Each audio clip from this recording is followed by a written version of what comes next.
it was the last guy. Alex is on it. Yeah, I know, but I'm gonna give it to Linda for. Did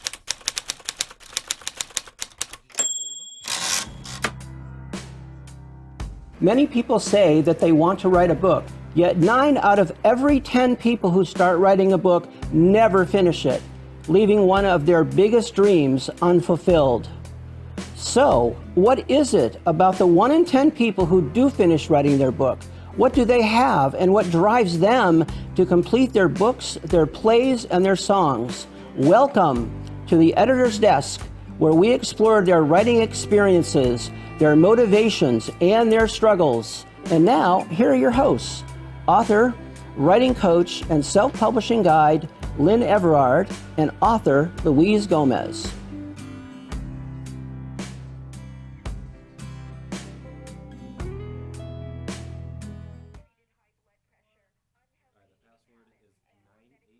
Welcome to the Editor's Desk. I'm Lynn Everard. Hi everybody, Louise Gomez here. Welcome, we're excited to have you here. So, when I was growing up north, school didn't start for kids until the day after Labor Day. And when it started getting really hot in August, we used to refer to it as the dog days of summer. So if you're stuck in the dog days of summer, and I know here in Palm Beach County where we are, I believe kids go back to school next week. I have started seeing the school buses already, so Yes, I know so they're maybe back sooner. to school. And Yeah. but if you're looking for a great book to read, a metaphysical, medical romance novel, Definitely. we have the man who wrote it with us tonight. Yes, And you're going to want to stay tuned and find out what this is all about. definitely. And it's funny you mentioned that because I have memories. When you said that, I had memories of when I was a kid reading a book. Like back in the day, it was like Jackie Collins. Let's sneak out the Jackie Collins. And I remember a friend of mine, we would switch. She'd read a chapter, I'd read a chapter. We were like sunbathing, you know, with like the baby oil and the iodine and just like reading. But it has always been something that I've done is read during the summer. So it's so funny you say that, Dog Days of Summer, because it's like, why not pick up a good novel and pick up a good book? And it's so funny because when I saw this book, when you handed it to me under the Divi tree, I immediately knew it was about Aruba. I'd been to Aruba twice, and I was like, oh, I have some really good memories of Aruba. So I was super excited to read this book. And yeah, we're going to introduce Michael Solomon in a minute. We have some great questions for him, but how about I read his... Well, before we do that, let's introduce a new segment that we're starting. Okay. Beginning of the show, we find that we learn something right. from every guest who Yes, comes on. true. And what did we learn last week from Noah Crane? I would say my takeaway was collaboration. I just felt a genuine desire to collaborate, and it was mutual because that was all that she was about too. When we left, we were like, how can we continue this, right? We interviewed her last week, and it was so beautiful because she wanted it to kind of collaborate, and we did. It was amazing, actually. Yeah, and that's my takeaway as well. So let's introduce Michael. So Michael wrote Under the Divi Tree, True Love Needs No Reason, and I just want to read his bio real quick. Michael Solomon is a former NYPD detective. He was assigned to the Organized Crime Control Bureau and the Intelligence Division. After his police career, he founded his own business. In 2002, he retired and started writing. He is the recipient of the 2017 John E. Weaver Reader's Choice Award, the 2016 Next Generation Indie Book Award, and Books and Authors 2016 winner as the Best New Fiction Writer. Wow, you got a lot of good stuff. Both of his novels have been written for the Hollywood screen. So Michael, welcome to the show. We're so happy to have you here. Thank you. I really appreciate being here. It's my pleasure. You know, if I could just say really quickly, I was kind of taken away because when I saw like NYPD detective, now I'm from New York, born and raised in Queens. I think you're familiar with Queens from what I'm gathering because you wrote a lot of stuff here about Brooklyn, Bronx, maybe Queens too, yeah. So I was like, wow. Normally in my mind, you know, I box people in. I'm like, I can't believe like a former NYPD wrote such like this novel, which was so beautifully written. I just never would have imagined that. So please tell us, how did this come about? Thank you. It was just, something I picked up, and I had a couple of ideas about it. But it actually started with something that I did about 20 years, a little over 20 years ago, where I actually took a trip to Paris and learned to speak French as a surprise at the time. And I said, you know, it would make a great love story, but at the same time, it's got to have some suspense. So I threw in the sleep disorder based on the third eye principle. Yes. And I did research. As a matter of fact, it's funny because I had a couple of friends, and even my current sister-in-law called me and said, "What was that disease again? I can't find it on Google." I says, "It's fiction." But you know, it's so funny because it seems so real to me. And then I do transcendental meditation, and there's a type of brainwave where you're in what's called the unified field, where you actually go down. And I'm like, is this real? Like, could somebody permanently stay there? So I was almost tempted to go on Google. And You were afraid to meditate after that, I know. Exactly. But yeah, that was interesting. I loved how you brought it. It's like romance. It's a mystery. It's a medical mystery. It's just had so many different characteristics in it, and I thought that was amazing how you were able to bring that all together. Well, thank you. I appreciate that. Yeah. So, Michael, you're going to bring a confession out of me now as a man, because in my life I've read a sum total of 2 romance novels. That's it? Okay? Yours was the second one. Oh, right. And I read it in a day. Really? God, well, The thank first you. one took me a week. This one I read in a day. Because once I got hooked into the story, I couldn't stop. And it's funny because the place I started reading the book was at a car repair shop. and That's funny. It wasn't even like the right setting for it, but that's okay. Listening to all the noise of the electric drills and everything and all that stuff, and I'm just reading away, and I got my card done, and I went home, and I said, I'm not done reading this for today. And then I just kept reading. I know, I called you. I'm like, Lynn, you finished the book already? That's like a record. Yeah, You're like, I finished it in one day. I'm like, oh my really God. enjoyed it because there was what I found was that there was something in it for everyone. And that was really, really good, because if you're human and have a heart, you're going to enjoy this book. I think that includes most people, right? So, I really enjoyed it. And like I said, I don't typically read anything from cover to cover in one day. You know what I think made it a quick read? The chapters. I've never seen a book where the chapters were so short. And I was like, it gave me the sense of like, oh my God, I'm already on chapter 15, like a sense of accomplishment. Like, it seemed to be going faster. Like, what was the purpose of that? I'm just curious. The purpose is very simple. I want to keep my readers reading. I want to keep them engaged. The question I have for you is, how many times have you read a book and you wanted to read a little bit more, you were getting ready to go to sleep, and you counted the pages in the next chapter and it was 42? You're right. You'll put that book down. You'll say, oh my God, I'm not going to read 42 more pages. You'll put that book down. You will never pick it up again. The book will never get finised. You're right. Because when you pick it up, if you want to finish the chapter, which most of us do, we usually end, when we're ready to go to sleep or we're ready to finish reading, you usually do it at the end of a chapter. And if you got to read 40 pages in a chapter, you're not going to do it. So the short chapters are there for a reason. And I use them as a bridge because usually at the end of each chapter, there's a little red herring, which makes you want to read the next chapter. Oh, and if you count the pages in the next chapter, they're never going to be more than 7 or 8. Some are as short as 1. You also broke up the pages, so there was a lot of white space on the pages, so it didn't feel overwhelming. Right. Well, not only that, get buried in it, right? The print is a little larger. The print is a little larger than 12 point, and the reason for that is smaller print strains the eyes and makes you sleepy. So. Yeah. Oh, I like these tips. See, these are really good tips for our writers, because we love to interview writers Yep. and people who are in the process of learning, publishing their book. So these are little nuances and tips that are really helpful. And I knew there was a method I knew there were certain things that you did for a reason. I just didn't know what the reason was.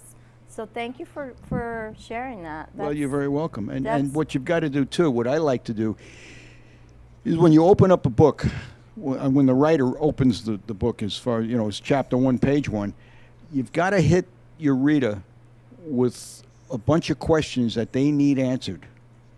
You want to make them continue on reading to try to find out what the story is all about and what's going on. If you want, I'll give you a little example. Please. For example, Thank you. let me read you from chapter 1 under the Dibby tree.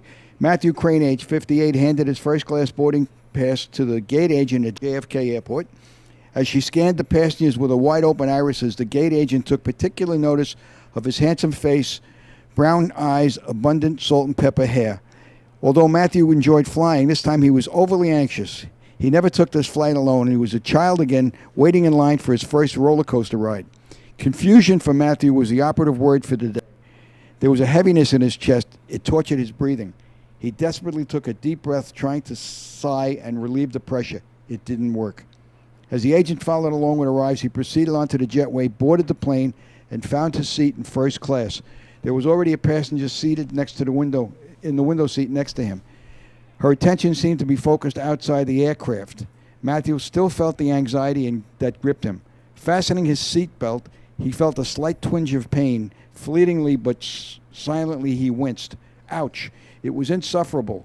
Just annoying as his right hand moved across his abdomen and located the 2x2-inch self-adhesive bandage beneath his shirt. It was located about 3 inches above his navel. As the cabin filled with air, with passengers, the remaining passengers settled in for the flight. A female flight attendant was taking mail orders. She approached a couple seated across from Matthew with a clipboard in hand and said, "Would you like something to eat?" Hearing the passenger answer in a thick French accent, "The salmon for Madame and me, Mademoiselle," Matthew turned to him and said in French, "Bonjour, the salmon est délicieux." The salmon is very good. Turning to Matthew, the Frenchman asked, "Vous êtes français? Are you French?" "No, monsieur, je suis américain." Matthew explained that he's not French, but American. So what have we learned so far from that opening page? We learned two things. One, we've got a protagonist who's getting on a plane. He's middle-aged and he's handsome because the stewardess told us that as he was boarding the plane. Whatever his destination is, it's international because he's on a 757. We know that. He has an injury. We don't know if he's stabbed or he's been shot because he's got apparently a small bandage on his abdomen that's bothering him. Will the female passenger alongside of him be part of his journey? Not so much his flight. He's very anxious and overly anxious, and he's taken his flight alone for the first time, and he speaks French. Now, the reader would read that and say, "Okay, I got to know about this guy." You know? And I've described him. We know he's middle-aged. We know he's he's going somewhere around the world, and we don't know where. And we know it's wintertime because as you read a little further, it says as the plane's taking off, it's cutting through the half-inch snow on the runway. So that is in itself is enough to get the reader to read a little bit more into the next chapter. But the next chapter will give you a couple more questions in your mind to make you want to read again and again. So that's what I do. You built the curiosity because you really built that curiosity because from reading that chapter, I'm like, okay, what happened to this guy? I need to know, where is he going? All these unanswered questions. So your strategy, did you learn that in NYPD? How'd you come up with that strategy? Well, let me tell you a little secret about detective work and investigations. Okay? I think you might have learned something there. Police officers, by reputation, are allowed to lie to a suspect to try to to get information from him. Oh, wow. It's allowed. You could say, "Hey, Charlie told me you were there." Okay, I was there. You know. Right. So, I jokingly tell people that fiction writers are great liars because you're making up stories. True. So that's basically it. No, I don't know if I learned it in the NYPD, but it's something that I do. No, It was a great strategy because it really kept me engaged and wanting to know more, like, who is this guy, you know? So I think it was a good strategy. What are your thoughts, Lynn? Well, I agree. Every chapter had one new piece, at least one new piece of information that then would take you into the next chapter. Right. And because you needed it You need a it may bridge. have answered questions from the previous chapter, but then it created new ones. And so it was like literally, we always talk about the cosmic breadcrumbs, right? Yes, Right? follow the And cosmic you're like, breadcrumbs. And you're like following the cosmic breadcrumbs from chapter to chapter, and then somehow the whole day passes and you finish the book. And that was my experience with it, but it was just literally following the breadcrumbs. And I got that question answered, but oh man, now there's a new one. Yeah. Now I got to get the Exactly. answer to that one. New ones And then kept in the popping process up. of getting the answer to that one, how did he do that? He snuck another question in there that I have to get answered, right? And so it just Well, flows thank you. that It's, way. it's a and technique I try to use. And I also write in a conversational tone, as though I'm sitting there telling you a story. Yes. Yeah. And, Yeah. and then the hardest part is, and you do this in rewrites, you've got to suspend disbelief. Now, Hollywood gets away with it. I'll explain that in a minute.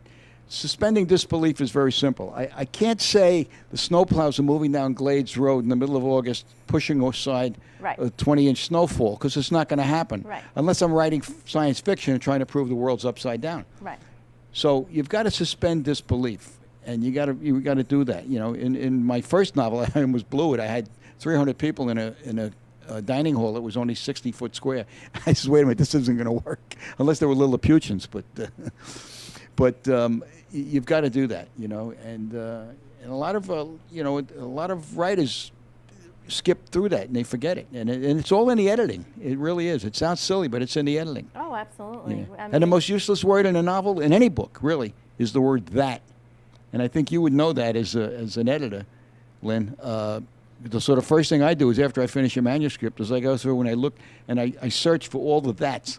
Oh, And wow. sometimes I wind up with 400 or 500 of them in there. Now, you Yeah. could say Wow. something like, Mary said that going to the circus was fun. Well, if you took the word "that" out there, it would be Mary said, comma, going to the circus is fun. You don't need that. Right. And the other word is likes. If you keep putting likes in there, like it's like this, it's like that, it gets monotonous. Yeah. So you've got to try to get your descriptions down a little bit better. We talked about that on a phone call several weeks ago. We did, yeah. And I'm editing a book now that is literally filled with that's, except not anymore. Because now it's like you don't notice something until you notice it or until someone calls your attention to it, and then that's all you see. For example, if you've never driven a white car before, you may not notice white cars on the road, but if you buy a white car, suddenly they're everywhere.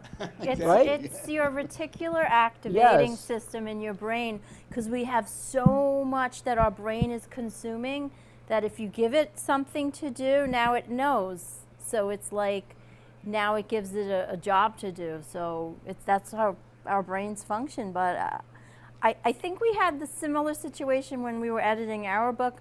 Do you remember I kept using the same word twice in the same paragraph, and I'm like, why am I doing that? It's not descriptive enough. Right. And now we see that all the time, right? It shows up for us. Yes, when we see people writing and we notice that they just can't get away from that one word. They love it, or they got a big discount, a volume discount on it at the word store. Like the same. Well, there's a something, whole right? there's a whole problem today. I hate to say this, but there's a problem in school today with English literature and in writing classes. And what it is it's this whole woke society.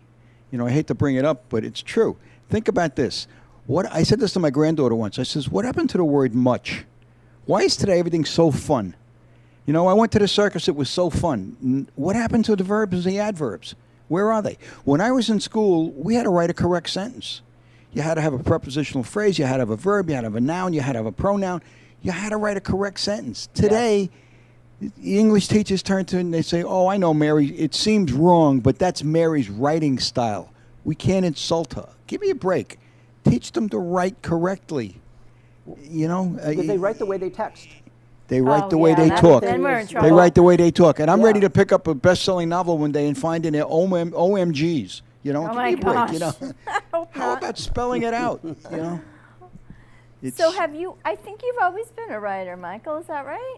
Oh God, no! Let me. You want to hear history? I do. I really want I was. to.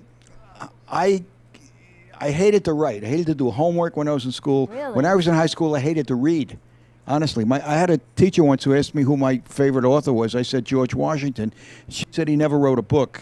I said that's why he's my favorite author. You know, my best friends were those who borrowed my books and never returned them. You know, so I really, I learned more from doing and acting things out than I actually did from sitting down and writing. So, from reading, I just didn't like to read. And it's crazy because when I look back at it, the last thing I ever thought I'd become is a best-selling author, and here I am as a guy who couldn't read. That's what I'm saying. Something changed in you. I guess, was it, because I know it said you started writing it in 2002, so was it when you retired or something I retired in 2002, and I took I was too young. I was 57 years old. Here I am in Miami, in Florida, and I'm saying, what am I doing here? After a year of golf and tennis, I sat down. I said, I got to do something. So I wrote a business book I always wanted to write because I was very successful in business. And I had my own style of management. So I wrote this book, and I said, well, what the hell? Nobody wanted to publish it, so I self-published it. Nice. And I said, well, I built a business from scratch which was successful. What's marketing a book? Boy, was I wrong. You know that, Len. So I took a chance and I sent it to every business magazine I know, Business Week, Forbes, Fortune, you name it. And about 6 months later, I get a check from my publishing house for a couple of $1,000s. And I said, what's this about? I called them up. They said, you haven't checked Amazon lately. So I said, no. I went on Amazon. I looked at it. And there was a review by Forbes that said this book belongs on the desk of every CEO in America. Wow. That not only launched some good feelings in me, but it you. launched a speaking career. And now I'm doing corporate speaking all over. Can I ask what book that was? That was Success by Default, the depersonalization of corporate America. And Wow. I should have had an editor. It would have been better. But I basically developed a business theory of disruptive technology in a digital age. There's no people left anymore. There's no personal relationships. People don't know how to do business like we used to do when I was growing up. Yeah. You want to negotiate, you do it over lunch. You don't do it through Yeah, emails because you can't shake hands with an email or a fax.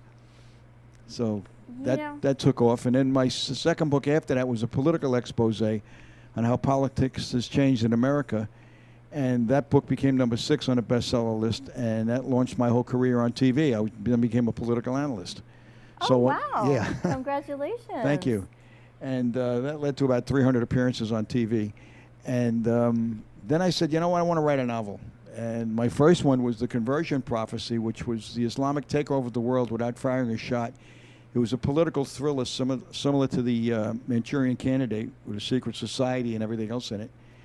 And that took off, and then that won the award. It was a finalist in the Next Generation Independent Awards, and then it won the award for Best New Fiction Writer. And I had two awards from the Johnny Weaver Award, which was a Reader's Choice Award, which is like it's like the Grammy of publishing, which was unbelievable. Yes, so that surprised me. That forced me to write Under the Divi Tree. So, and one thing led to another, and here I am. So that's a great story. How you originally did it for a business. Was it? Can I ask what kind of business you had? That I was in a security alarm business. nice. It had nothing to do with being a police officer. I was out of work for almost a year, and it was 1981 during the great sort of semi-depression. We were in a horrible recession, and Yeah. Carter just got out of the White House, and I remember interest that. rates were 21%, mortgages 18%. People today would cringe if they saw those numbers. And So I Michael, decided to there go are into business. generally two kinds of writers, right? Two styles or two ways that people write. So one of them is where you sit down at an appointed time every day and you just start writing. And the other one is that you write when the moment hits, when the ideas start flowing, you start to write. And it's very important that writers know which one they are, because if they are the second one but they think they're supposed to be the first one, they'll spend a lot of unproductive hours in front of their computer screen building frustration. So if you had to pick between those two styles, which would you say was yours? Spontaneous. I I can sit down for 4 or 5 hours and just write and tear it up. Yeah. good. Or I can write for an hour and have 30, 40 pages and say, wow. So, it's crazy. And then, then you get writer's block. To me, I describe writer's block as when my characters stop talking to me. There you So go. I love that. People have said to me, well, what do you do then? I says, I give them time. They come around. Yes, I love that. Or I'll pick up another project. I've written 2 and 3 books at the same time. And people say, how can you do that? I says, well, when you're in school, did you ever write 2 or 3 research papers at the same time? Right. You've got different topics. If I run into writer's block on A, I'll move to B. And if that doesn't, if B stumps me, I'll go to C. And if they all stump me, I'll go back to A. But somehow when it all gets done, right. I mean, I'm in the middle now of writing a novel, and something came up in a nonfiction book that my publisher said, you'd be great at this. And next thing you know, here I am. I put the novel on the back burner, and now she wants a manuscript by the end of this month. So I'm sitting home 4, 5, 6 hours a day just going crazy. But it's Wow. nonfiction. It makes life easier because it's a lot of cut and paste. So, what's the Love it. biggest lesson you've learned about yourself from writing? That's a really good question. I'm glad you asked that because I want to know. I do. I've learned to believe in myself a little bit more than I used to, because I'm being creative, and creativity doesn't. You don't have to have a paintbrush in your hand with an easel. A typewriter works, or word processor works. So it's what I've really learned about myself is that I do have the ability to do it. Something that, as I said, the last thing I ever thought I would become is a writer, let alone a best-selling author. So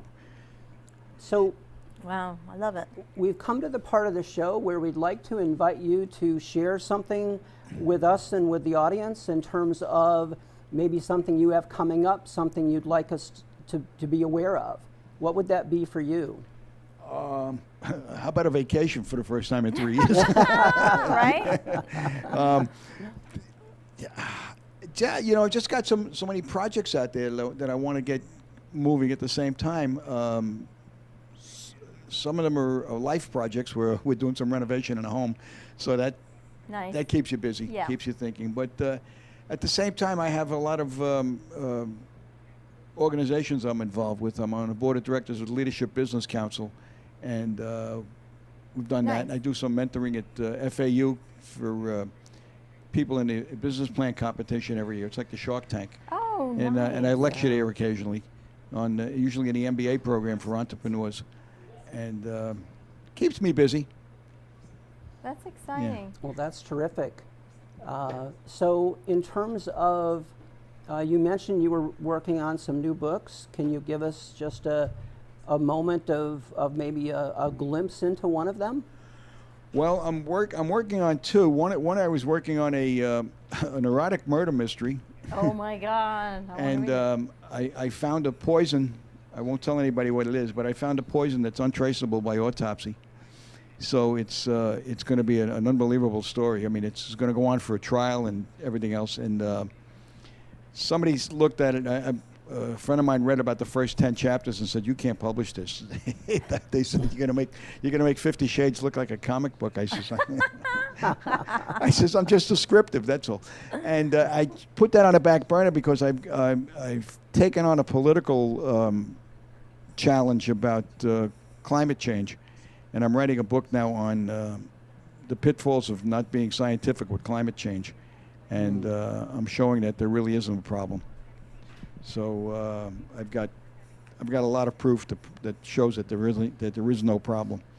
So I believe the earth has its ability to just heal, like our bodies. We can innately heal ourselves. So that's what I choose to believe, right? well, the earth is a spinning magnum of liquid, Yeah. So, Yeah. and so we'd like to Yeah, we'd we're like gonna to thank continue you that for being our conversation. guest this week. thank you for I hope having me. I all of really our appreciate readers it. and writers have picked up on some nuggets because Yeah. there's some great stuff here, and we want to invite you to join us again next week Next when week. our guest will be children's author Paul Martini. Yep. And he will actually have his character Marla. Marla He's with bringing him. Marla with him next week, so And, that'll be uh, exciting. as we close the show for this week, we Yep. would like to wish all of you happy reading, and don't forget to find Under the Divi Tree so you can cool off and enjoy the Take dog some days shade. of summer. Great book. Thank you so much. And we'll see you next time. Thank you. Even if you have never written a book, you are still an author. In fact, we all are. In every moment, each of us is writing our own unique story that we call our lives. Because many of us are, as in the lyrics of the Dan Hill song, Sometimes When We Touch, writers still trapped within our truth. If this is you, why not start writing your thoughts in a journal? It will help you get your truth on paper and could just be the start of your own book.